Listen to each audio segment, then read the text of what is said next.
Top 10 tips for keeping your DJI Mini 3 Pro safe and getting the best out of it. Let's do this.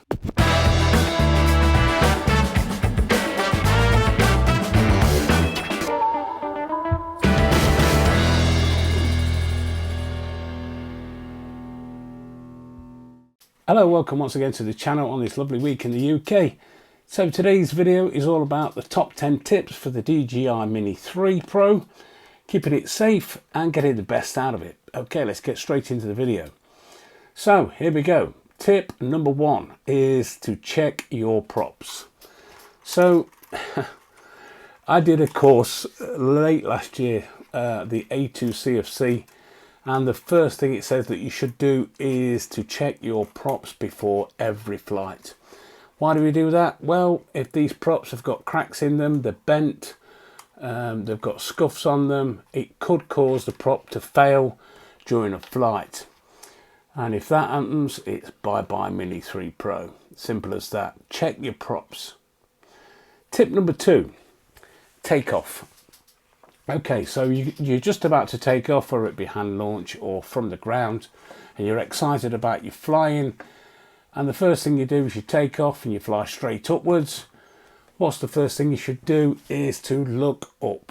It might sound stupid, but we've all done it.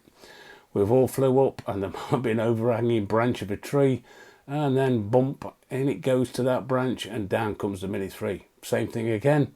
That's end of Mini 3 Pro. Look up, tip number 2. Tip number 3. Well, you might be stuck in your menu on the RC, the DJI RC, or on your iPhone if you're using the RCN1 controller. You might be stuck in a menu and you can't get back. It's happened to me. I won't lie about it. It's happened to me. And the thing you need to remember is to press the icon that you've gone into that menu. So if you've gone into, I don't know, photos for instance, or you're doing a quick shot and you want to get out of quick shots, then you need to press the icon that's relative for that menu item, and that would take you straight back. It might sound stupid, but it's caught me out. It certainly will catch beginners out as well. So that's tip number 3, how to get back in your menus. Tip number 4, well, this one is quite an important one, and it's all about the weather, especially winds. Now there's lots of weather forecast apps. I use UAV Forecast, where it tells you what the wind speed's going to be for that day. But the most important thing that you need to look at is the wind gust. Now the Mini 3 Pro is fairly good in the wind. Okay, I've flown this up to sort of 35-mile-an-hour gusts, and that's risking it slightly.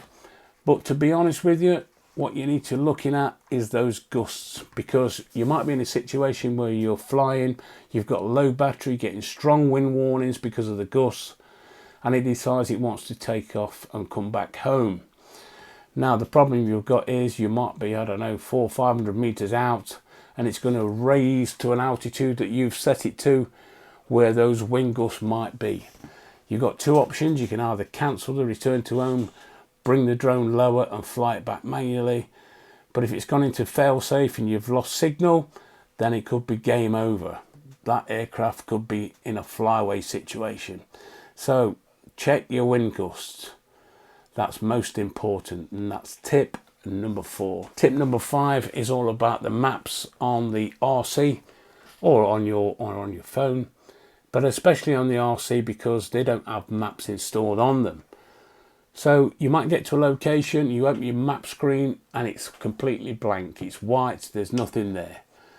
Now there's 2 ways you can sort this out. The first thing you can do is to enable your Wi-Fi hotspot on your phone, tether that to the RC controller, and that way you can look into the maps and that will cache the maps. Alternatively, before flying, you can cache those maps at home using your own home Wi-Fi by looking into that area.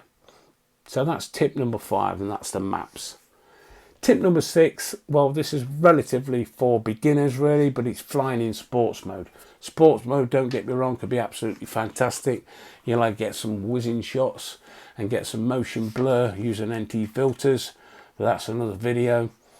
But sports mode, well, just remember, if you're using sports mode, the obstacle avoidance does not work in sports mode. It's disabled.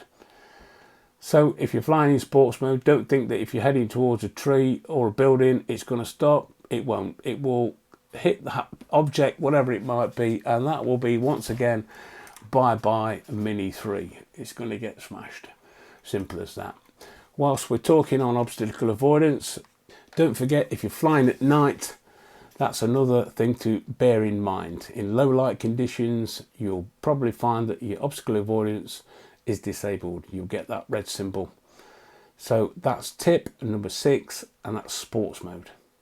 Tip number 7, you might be in a situation where you've just taken off, you've just done a firmware upgrade, or you might be in sports mode and this won't fly sideways.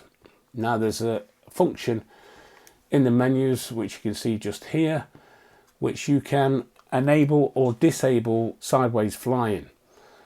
So it's quite an important one. It caught me out when I first had the Mini 3. Why won't it fly sideways? Whilst you're using obstacle avoidance, whether it be brake or bypass mode, you can find that that could be disabled. So just enable it, and that will enable you then to fly sideways. That's tip number 7. So tip number 8 is subject tracking. So if you're doing some active track or focus mode, you would draw a box around a subject, a car, a building, doing points of interest. There's an option to turn on subject tracking. Now what this does, this will add little plus signs for any objects it thinks that you might be able to track. That is a lot quicker, especially if you're in a hurry. You might find a boat coming down the river and you go into active track, and then these little plus signs will pop up, as you see just here. And that's a lot quicker than trying to draw a box around the subject. You can just tap on the plus sign and it does it all for you. That's subject tracking. That is tip number 8. Tip number 9, quite an important one, is updating the home point. So you might be on a bike doing some active tracking, following yourself, and you've gone for, I don't know, a mile or so, something like that. So what people tend to forget is the home point is way back from where you originally took off from. What you need to be doing is you need to be updating that home point.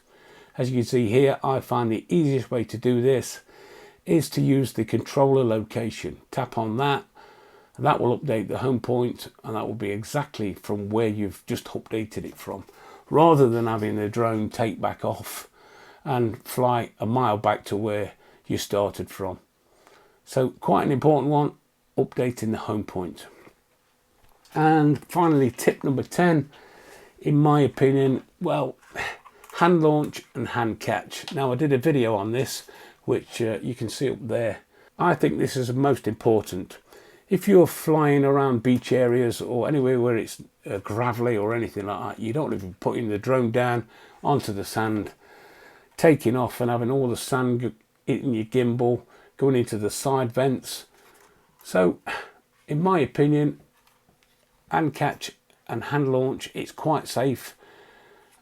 Check the video out if you're not quite sure how it works. If you're a beginner, it's very safe to do, and in my opinion it will keep any debris going into your drone gimbal, and like I say, the side vents, that kind of thing. Hand catch and hand launch. And a bonus tip 11, in my opinion, well, if you want to store your drone in a bag, the last thing you want to be doing is twonking these props. I did a video on this as well, quite early on actually, when the Mini 3 was released.